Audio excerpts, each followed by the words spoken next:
दोस्तों जैसा कि आपको पता है कि अभी हाल ही में रशिया और यूक्रेन के बीच जंग का आगाज हो चुका है। काफी ज्यादा संख्या में लोग मारे भी जा चुके हैं। ऐसे में दुनिया को डर है कि स्थिति और भी गंभीर बनाने के लिए रूस कहीं यूक्रेन पर परमाणु हथियार यानी कि परमाणु बमों का इस्तेमाल न कर दे। अगर रूस ऐसा करता है तो यूक्रेन का तो नामो निशान ही मिट जाएगा। लेकिन दोस्तों आखिर ऐसा होता क्या है इस परमाणु बम में जो दुनिया इससे इतना डरती है? क्या होगा यदि हमारे आसपास कहीं परमाणु बम फट जाए? क्या कभी सोचा है आपने ये? अगर नहीं तो चलिए हम बताते हैं कि आखिर परमाणु बम होता क्या है और अगर ये फट जाए तो कैसी तबाही लाता है। साथ ही हम ये भी बताएंगे कि अगर कभी इस तरह का हमला होता है तो खुद को इस हमले से कैसे बचाया जा सकता है। तो चलिए शुरू करते हैं और बताते हैं आपको कि आखिर ये परमाणु बम होता क्या है। दोस्तों परमाणु बम सामूहिक विनाश के लिए बनाया गया एक खतरनाक हथियार है जो परमाणु नाभिकों के विभाजन से उत्पन्न हुई ऊर्जा का उपयोग करता है। इस प्रक्रिया को परमाणु विखंडन कहा जाता है और परमाणु विखंडन का उपयोग करके ही परमाणु बम को बनाया जाता है। दरअसल होता कुछ यूँ है कि जब एक अकेला फ्री न्यूट्रॉन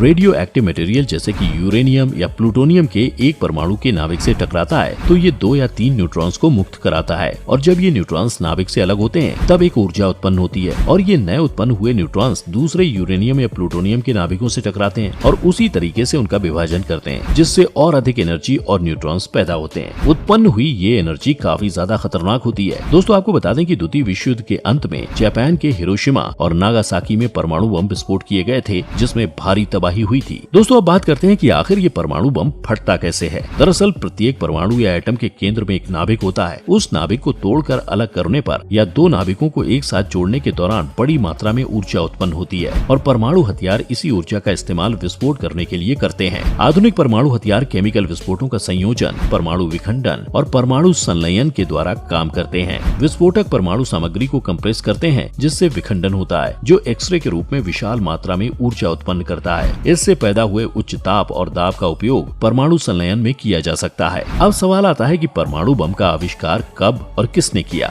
दोस्तों परमाणु बम का आविष्कार रॉबर्ट ओपेनहेमर ने किया था। इन्हें father of the atomic bomb के नाम से भी जाना जाता है। 16 जुलाई 1945 को अमेरिका के न्यू मैक्सिको के एलामोगोर्दो के पास एक रेगिस्तानी स्थान में पहला परमाणु बम सफलतापूर्वक विस्फोट किया गया था। इस दौरान परमाणु बम के परीक्षण के लिए एक पहाड़ी के ऊपर 32 टन वजन वाली और 100 फीट ऊंची धातु की मीनार पर बम रखा गया था। इस परीक्षण को पहाड़ी से काफी दूर खड़े होकर 1000 दर्शकों ने देखा था। जैसे ही विस्फोट हुआ एक भयानक आवाज के साथ पूरे क्षेत्र में प्रकाश फैल गया था और इसके साथ ही परमाणु युग की शुरुआत हुई थी। अब बात करते हैं कि आखिर एक परमाणु बम के फटने से कितना नुकसान होता है। दोस्तों परमाणु बम भारी मात्रा में ऊर्जा छोड़ते हैं जिससे काफी ज्यादा तबाही होती है। परमाणु बम से कितना नुकसान होता है इसका अंदाजा आप अमेरिका द्वारा सन 1945 में जापान के हिरोशिमा और नागासाकी में किए गए परमाणु हमले से हुए नुकसान को देखकर ही लगा सकते हैं। इन दोनों शहरों पर गिराए जाने वाले परमाणु बमों के नाम लिटिल बॉय और फैट मैन थे। जब इन दोनों शहरों पर परमाणु बम गिराए गए थे तब परिणाम स्वरूप साल 1945 के अंत तक 1,40,000 से अधिक लोग हिरोशिमा में जबकि 74,000 से अधिक लोग नागासाकी में मारे गए थे। हिरोशिमा में बम गिरने के कारण 70% इमारतें पूरी तरह से तबाह हो गयी थी। विस्फोट के दौरान 500 मीटर की दूरी तक 90% लोग 3 सप्ताह के अंदर ही शरीर पर तेज जलन या विकिरण की उच्च मात्रा के चलते मारे गए थे। इस दौरान बम विस्फोट वाली जगह का तापमान करीब 3 लाख डिग्री सेल्सियस और जमीन के नीचे का तापमान लगभग 4000 डिग्री सेल्सियस तक पहुंच गया था और ये तापमान इतना ज्यादा होता है कि किसी स्टील को भी आसानी से पिघला सकता है। तो इंसानी शरीर का क्या हाल होता होगा इसका अंदाजा तो आपने लगा ही लिया होगा। अब आपके दिमाग में सवाल आ रहा होगा कि किस किस देश के पास कितने परमाणु हथियार हैं। तो दोस्तों दुनिया के कुल 9 देशों के पास परमाणु हथियार हैं जिनमें संयुक्त राज्य अमेरिका, रूस, यूनाइटेड किंगडम, फ्रांस, चीन, भारत, पाकिस्तान, उत्तर कोरिया और इजराइल शामिल हैं। इनमें से सबसे ज्यादा परमाणु हथियार रूस के पास ही हैं। रूस के पास 6257 परमाणु हथियार हैं। वहीं दूसरे नंबर पर संयुक्त राज्य अमेरिका है जिसके पास 5500 परमाणु हथियार हैं। तीसरे नंबर पर चीन आता है जिसके पास 350 परमाणु हथियार हैं। दोस्तों हमारा भारत इसमें 7वें नंबर पर आता है और हमारे पास कुल 160 परमाणु हथियार हैं। दोस्तों परमाणु बम क्या होता है ये तो आपने अच्छे से समझ ही लिया, लेकिन क्या आप जानते हैं कि परमाणु हमला कैसे किया जाता है और किसके आदेश पर परमाणु बम छोड़ने का फैसला लिया जाता है? कुछ लोगों का मानना है कि देश के प्रधानमंत्री और राष्ट्रपति की टेबल पर परमाणु हमले का बटन होता है और जब हमला करना होता है तो वे इस बटन को दबा देते हैं। और आपकी जानकारी के लिए बता दें कि ऐसा कुछ भी नहीं है। दरअसल प्रधानमंत्री या राष्ट्रपति की टेबल पर परमाणु हमला करने का कोई बटन नहीं होता है। अगर कोई देश किसी दूसरे देश पर परमाणु हमला करना चाहता है तो इसके लिए उसे एक लंबी प्रक्रिया से होकर गुजरना पड़ेगा। अगर बात करें हमारे भारत की तो यहाँ देश के प्रधानमंत्री के पास परमाणु हमले पर आखिरी फैसला लेने की शक्ति होती है और प्रधानमंत्री के आदेश मिलने पर ही भारत किसी दूसरे देश पर परमाणु परमाणु हमला कर सकता है। दरअसल देश का प्रधानमंत्री NCA यानी कि न्यूक्लियर कमांड अथॉरिटी का नेतृत्व करता है। NCA ही परमाणु से जुड़े सभी कार्यों को अंजाम देती है। प्रधानमंत्री का आदेश मिलने के बाद ही NCA परमाणु संबंधी ऑपरेशन करती है। दोस्तों, प्रधानमंत्री के पास एक स्मार्ट कोड होता है जिसका इस्तेमाल परमाणु बम छोड़ने के दौरान किया जाता है। इस कोड के बिना परमाणु हमला नहीं किया जा सकता। इस स्मार्ट कोड के अलावा भी कई अन्य गोपनीय कार्रवाई की जाती है, लेकिन सिर्फ ऐसा नहीं है कि प्रधानमंत्री का जब मन हो तब वे इस कोड का इस्तेमाल कर परमाणु हमले की अनुमति दे देते हैं। ऐसा करने से पहले प्रधानमंत्री को कैबिनेट कमेटी, राष्ट्रीय सुरक्षा सलाहकार, चीफ ऑफ स्टाफ कमेटी जैसे उच्च अधिकारियों से चर्चा करनी पड़ती है और उसके बाद ये फैसला लिया जाता है कि परमाणु हमला होगा या नहीं। तो क्या कभी भारत ने परमाणु बम का परीक्षण किया है? जी हाँ, भारत पूर्व प्रधानमंत्री इंदिरा गांधी और अटल बिहारी वाजपेयी के शासनकाल में परमाणु बम का परीक्षण कर चुका है। अब बात करते हैं सबसे महत्वपूर्ण बात की,